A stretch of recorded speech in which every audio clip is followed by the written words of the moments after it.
Hello, everyone, and welcome back to another episode of Inside Icon, where we sit down with Min and we chat about everything that goes on inside Icon. Min, welcome.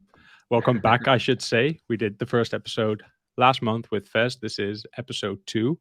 How have you been? How's the month been? It's good. So, I just want to say good talking to you, obviously. Thanks. Always good to talk to Fez as well, but I like the fact that you guys kind of switch off, so different personalities. We're doing the 1-2. Yeah. Okay, so the month of February obviously is a short month. In the US, it's even shorter because we have a couple of holidays kind of stuck in. So I always feel February is the month you don't get much done. Plus, there's Valentine's, right? For all you people with couples who are couples. There was. But basically, February is a quite busy month with a lot of going on. Yeah, for me, it was even worse because I was supposed to travel, and that travel was supposed to take up about half of the month. However, all those plans got changed when I got tested for COVID, like literally the day before my trip. I never had COVID for the past, since COVID started, and I've been doing a very good job.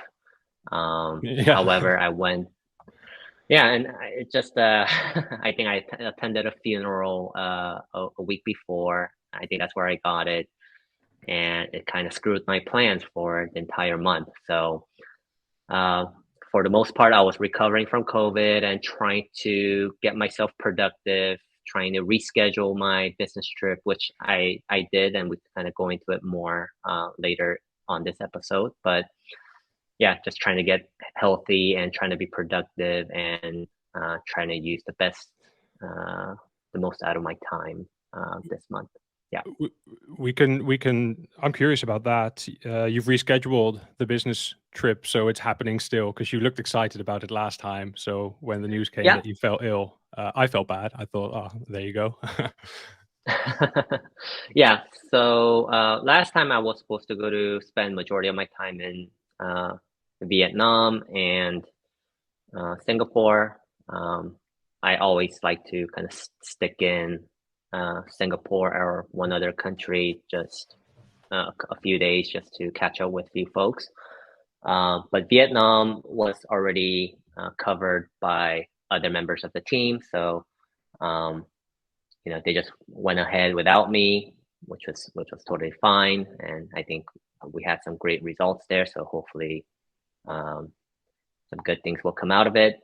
As for me, I decided to go to Korea a bit earlier this year. So I was expecting to go maybe this summer, but I decided to bring that trip a bit forward, and I'll be actually heading out this weekend. So knock on wood that I won't get sick a couple of days before this time. You can't get COVID two months in a row. It's medically not possible, I reckon.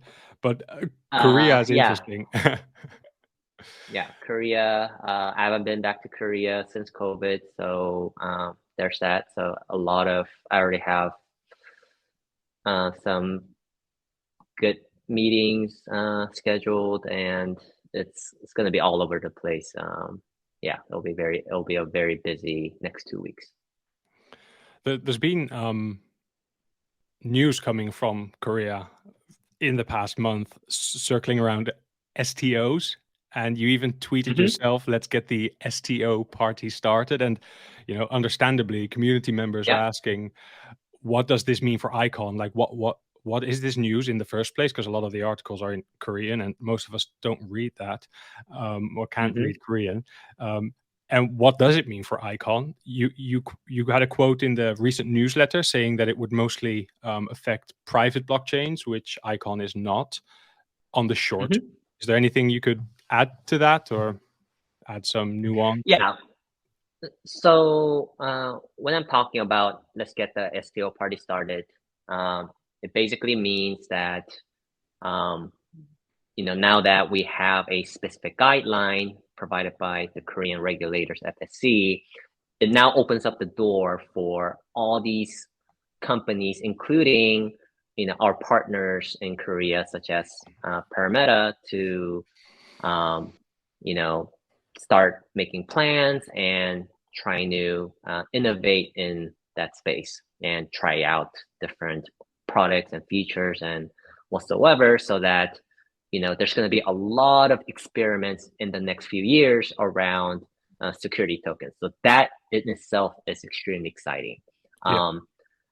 But we got to be very realistic. No regulators at this point is going to allow securities to be, on chain or on the public blockchain. So again, not anytime in the foreseeable future. However, we got to think in baby steps, and this is a huge step, huge positive step for the industry where, like I said, a lot of innovations will happen in the next few years. And I believe some of that innovation will be able to, spill over to the public blockchain in the future. So yeah.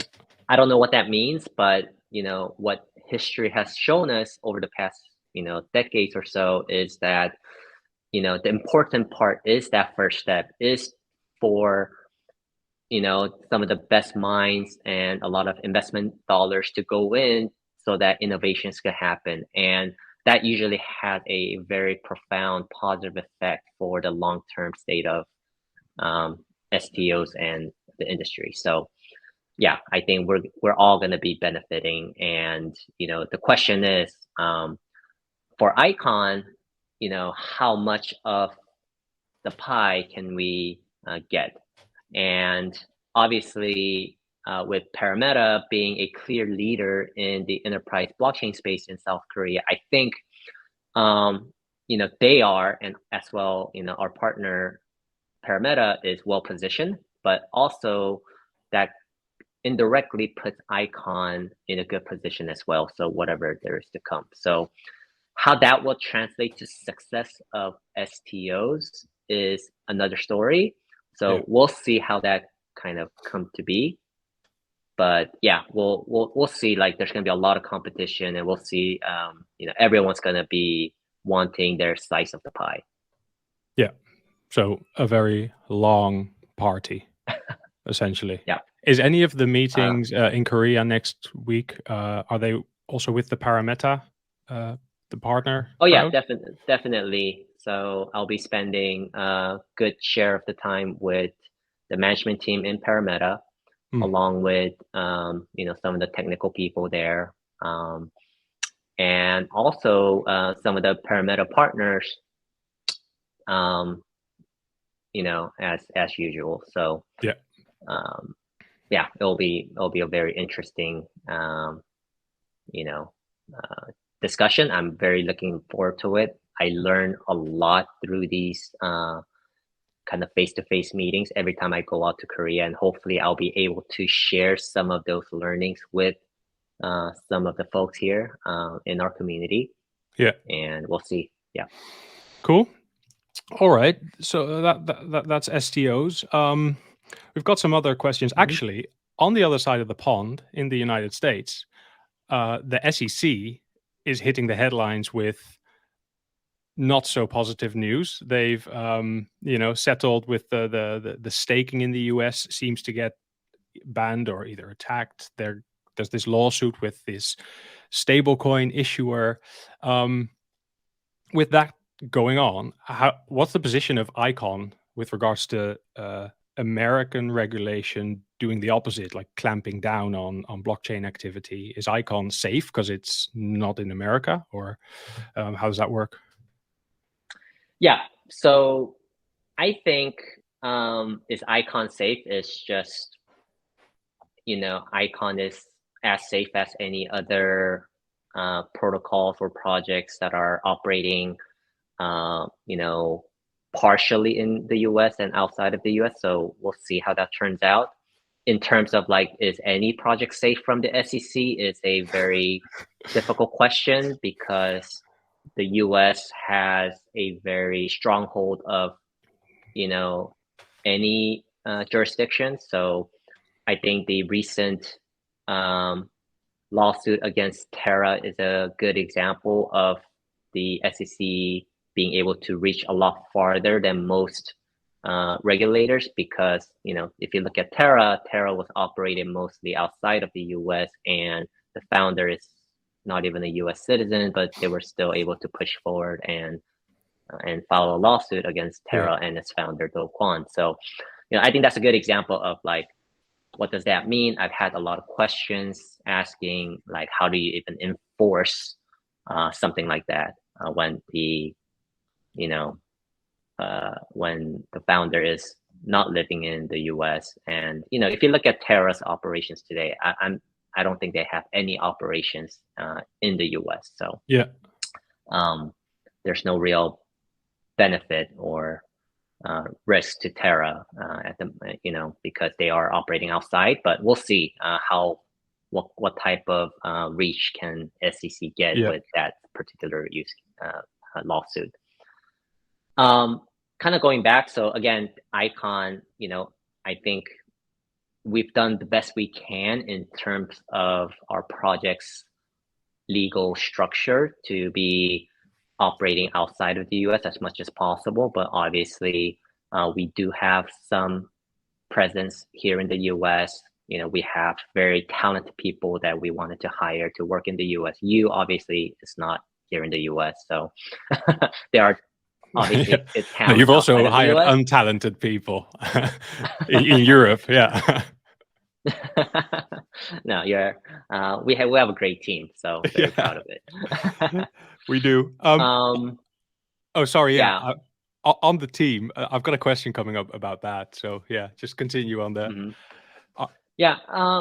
Kind of going back, but I too have very mixed feelings about the recent initiative. There's obviously the risk of being a crypto founder or operating a crypto project has increased significantly within the past few months. So I think, like you mentioned, staking as a service. I think most of us who are in the industry who are very knowledgeable of the mechanisms of the staking to secure the network, we think it's appalling that that something like staking is considered a yield bearing, or they're comparing it to a savings account where you're earning interest. I think that's bogus. So I have to strongly disagree there, but let's move on with stable coins. Same thing there. Stable coins, strongly disagree that all security or all stable coins are securities. I don't know how exactly BUSD is structured. I mean, obviously Binance's stance is that it is 1-for-1 backed by the US dollar. So, so if we kind of give them the benefit of the doubt, then yes, it shouldn't be a security, but who knows what's actually happening under the hood. So, we'll have to see how all of that unravels.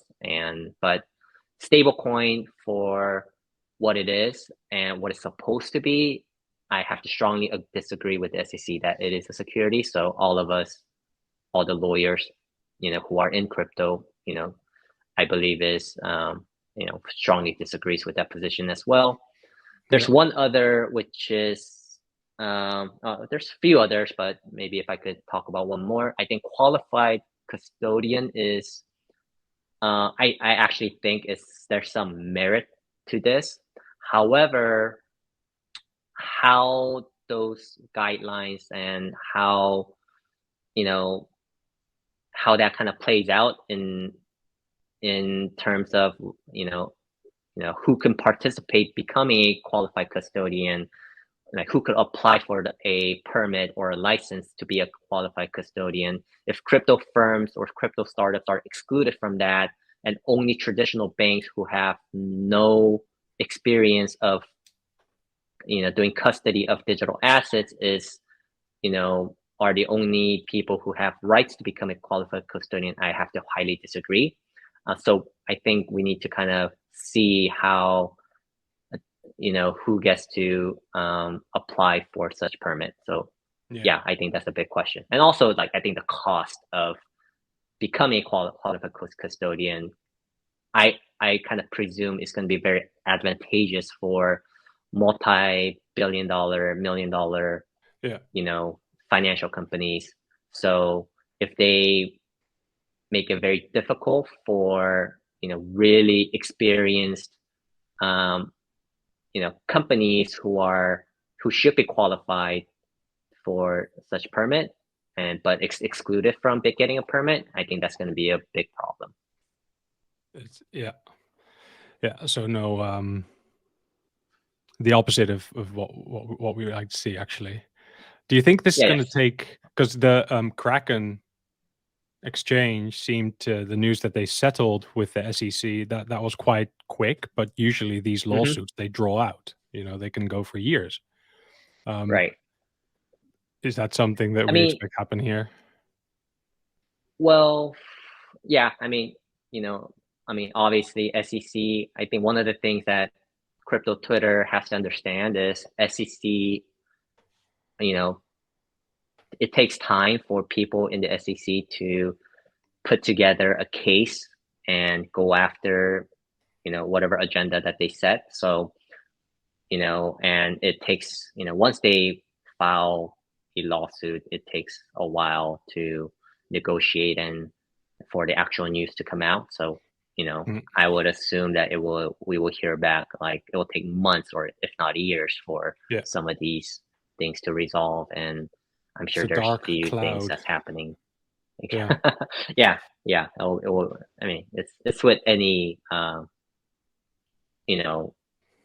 law or any kind of legal process. It's just extremely slow. Yeah. Well, on the lighter side of things, you talked last month about new hires with Fez and Icon actually, continuing to hire. We saw the news, I think it was last week. Eric, the technical lead, one of the technical leads at Icon, he announced that Espanicon was taken onto the team, onto the developer relations team.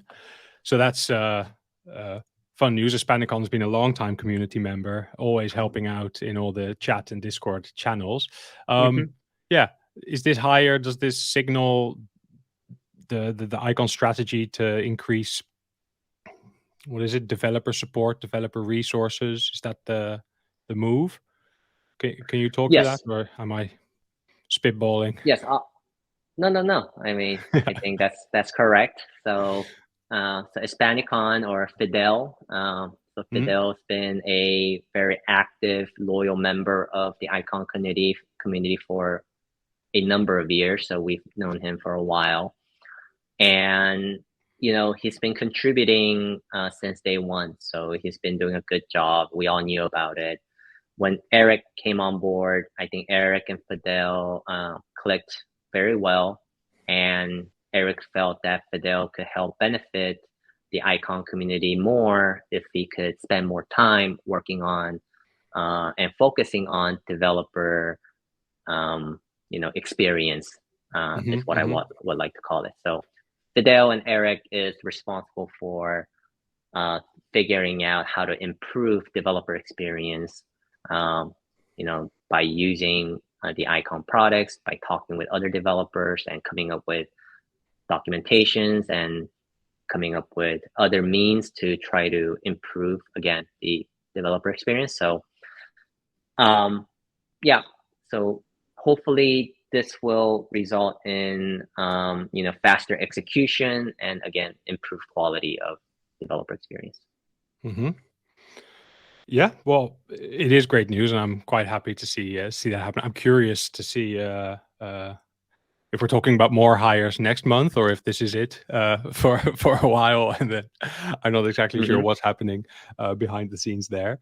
Well, yeah, we're always looking for great people to help out, right? So I don't want the icon to think. I do think, you know, we operate a lot more leaner than a lot of other projects as a decentralized project. Project. When I look at, for example, recent announcement with Polygon where they had to lay off 20% of their staff. I think that's, kind of goes to show, how each of our, the projects that are out there, they operate very differently.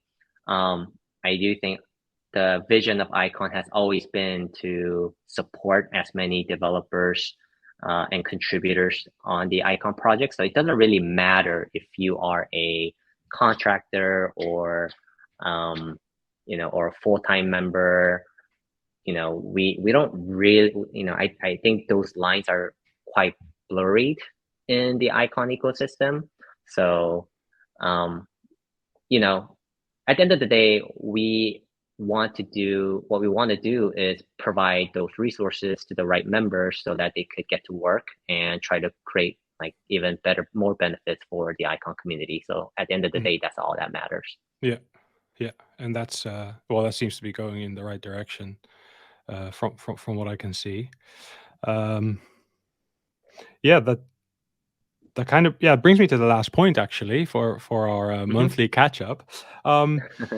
Big community question. So it's been quiet around the Ice and Snow project for the past couple of weeks, and there's been some sparse updates coming through Discord actually. So community members in Discord would have seen that. But the question is actually, can you talk to that, or is the way that projects are structured, the way that Icon Foundation supports projects to do their own thing, does that kind of set an environment where you can't talk to that, or where you don't really have the insight into what's next for them?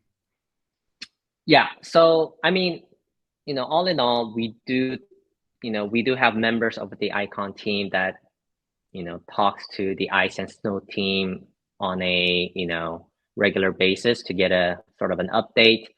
But I think what a lot of people don't understand, that it's actually not the core member of the Icon project team that is also working on the Ice and Snow project. There is a separate independent team that is working on that project. So you got to think of it as a two separate project, similar to how Hava is a separate project from the Icon network. I think the difference is, I think we've sort of learned from our experience from Ice and Snow that I think it's probably more beneficial for us to kind of have that clear line between separate projects. So I think Hava we're doing a much better with something like Hava, where I think there's a clear separation between Hava and Icon as opposed to Icon and Ice and Snow. Yeah. So, but in reality, these are quite similar situation. Yeah. The backstory is that, one, I myself, I barely have enough time to work on Icon, and I don't, when it comes to Ice and Snow, I am pretty much in the dark, other than the fact that I get regular updates every couple of weeks or so on the important stuff. The backstory here is that a year or so ago, EVM compatibility was pretty big trend in the crypto sphere, and we had these third-party teams that you guys know of. We have Web3 Labs, and we have Mousebelt, and also Ibris. So these teams and some of the members of the Icon community, felt that something like an EVM compatibility chain would be beneficial for the Icon community. So that's where sort of the idea of Ice and Snow was born, or EVM compatibility chain was born.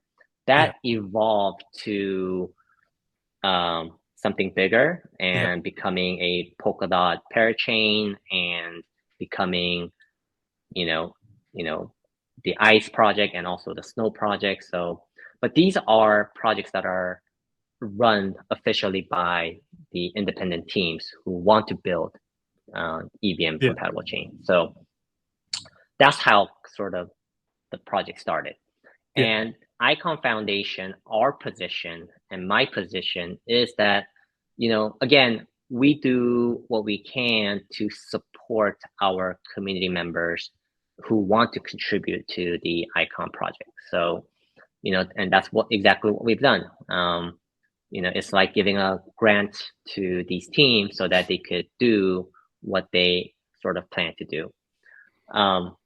And, I do think how that project is going is probably better said from other, directly from the Ice and Snow team or some of the other members of the Icon team who, are in close communications with Ice and Snow. But, I think my position is that, I get these official updates. I check, we give out grants every 3-6 months or so, and we just want to see progress. And if we don't see that progress, then, we either have to make a decision of pulling the plug or continuing. We kind of make those decisions as we go along with, by looking at the progress. Yeah, fair enough. So then I actually had a secret last point that I didn't mention earlier. This is a short one. It's a fun one, actually. Icon sponsors the Unchained newsletter. This is a daily newsletter, and every day a bunch of people open it up, see our big logo shining there. Question for you. Which newsletters do you subscribe to? Which newsletters do I subscribe to? So, if any. Yes, we definitely do. But I'm trying to remember how do I actually get the news. So, obviously it's extremely important to be informed in the industry. But as we all know, there's too much content there. There's way too much news, and most of the news is just clickbait. So there's so much noise. So, the question is, how do I spend my time filtering out like shitty news from good news, right? So, I want to stay away from, a lot of noise. So our Slack channel, so we do have an internal Slack channel where all our team members across different teams, even people from our partners like Parameta, uploads some of the most relevant news that we feel could benefit other members. So I think that's sort of my primary use. So it's not an actual subscription, but we have sort of a human curated news sharing channel on Slack. So, which has been working out pretty well. Outside of that, I try to spend time reading quality research. So we do have premium subscriptions to services like the Block Research, Messari, Delphi Digital. We pay tens of thousands of dollars to access those research. So, I spend my time, reading these research so that, I am, as much informed as possible. So, if I had to give you kind of 3 names, the Block Research, Messari, and Delphi Digital are the ones that I tend to spend some time on. Nice. Then I would suggest subscribing to the Icon newsletter once a month. Drops right into your inbox. And I also subscribe to Unchained because we sponsor them, and it gives a daily bite-sized news. But yeah. Oh yeah, if you're talking about like podcasts, I do listen to Unchained. They do a podcast once in a while, and a newsletter. Yeah, exactly. I think I've only been listening to some of their podcasts, but yeah. In all fairness, the podcast was first, and the newsletter, the daily one, I think launched quite recent. Yeah. But honestly, you know, I've been. I think who's important is the main journalist, who is Laura Shin. Laura Shin has been, you know, I've been following her since her Forbes days. You know, she came out of Forbes and started her own thing. So, you know, I think she's been a great, you know, person who's been very supportive and, you know, for the, you know, very important person for the movement of the crypto industry. So, you know, I've been following her for a very long time. All right. Well, shout out to Laura Shin. I guess that's the last piece of the puzzle for this episode of Inside Icon. I guess I just have to thank you for making the time for us and chatting about all these topics and subjects. And then the next episode will highly likely be with Fez, and it will be towards the end of March again. So having said that, maybe my last questions to you: how do you guys alternate or decide who interviews who? Oh, look. Well, we haven't done this last year. It's always been all Fez. Yeah. So I've stepped in, and this is actually the first time that I said, "Hey, Fez, how about I do one?" And he was very happy. He said, "Yeah, let's do that." So we're alternating right now. So it would be Fez in March, unless something happens. So if it's me, then that's the question to ask. But otherwise, it would be Fez. And we also like to hop on to interviews and podcasts together. So maybe we'll do that next time. But it's nice to have a one-on-one chat. I think the conversation flows nicely as well. So that's the concept for Inside Icon. Yeah. Awesome. That's good. All right. Great talking to you. Yeah, thanks. Bye. And all right. Bye-bye. Thank you very much.